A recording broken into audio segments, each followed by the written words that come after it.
All right, I'm here with Adam Jones in Houston, Texas, practically touching the Mexican border, aren't you? The Gulf, at least. Yeah, the Gulf of Mexico. We were just talking. You've been in Houston now. This is in January. It'll be 8 years. 8 years. A fucking almost a decade in Houston, Texas. Yep. It's crazy. It's Like crazy. it Are you seems like like? only yesterday we're on Anderson Avenue That's throwing beer. right. We were just talking, Peter and I were talking not too long ago. Remember when you had that keg of beer and you took out the railing on our front? It was just kind of hanging there. Turns out that was great. They just rebuilt the new railing. And we could really use that. So Yeah. it all worked out. Yeah. Well, let's talk about this. So we're playing this week. It's like a kind of a straight coin flip right now, but it's called the hidden rivalry because, and we'll talk about these games.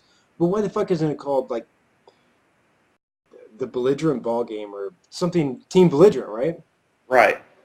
I mean, Yeah. that's the obvious place to go with that. I think uh, Hannibal didn't consult with us prior to a naming of this said rivalry.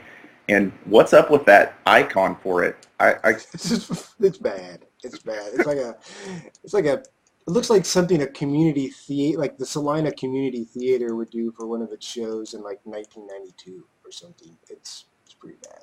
It's pretty Yeah. bad. Normally, Hannibal's spot on with all this. Yeah.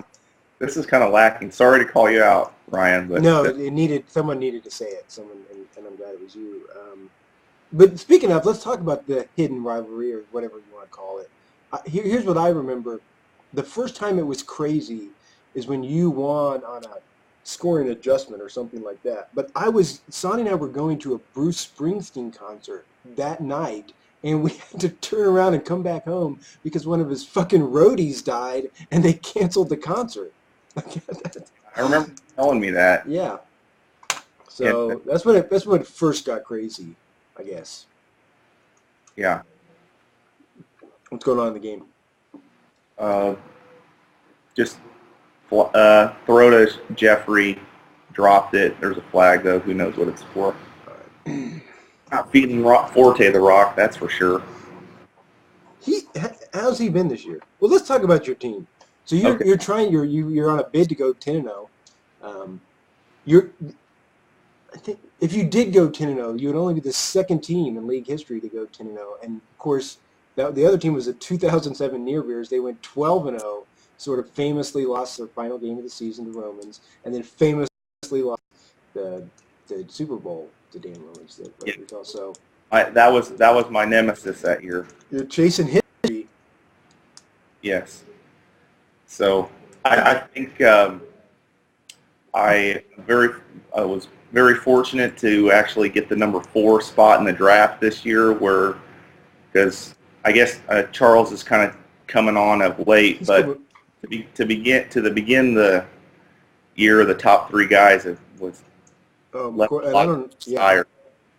I totally agree. And then Forte was your fourth pick.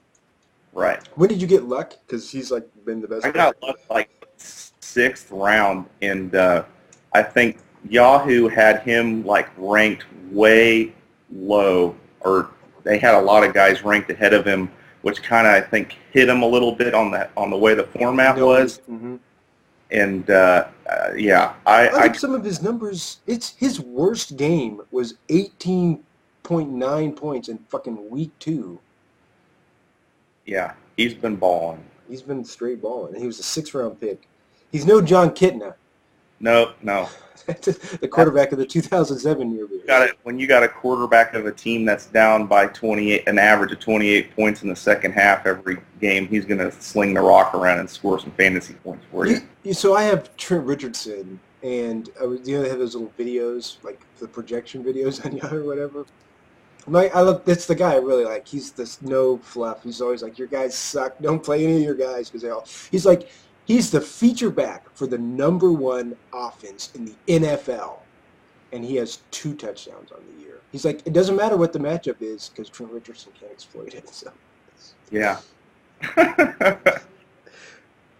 Okay, but we've got a pretty good game going.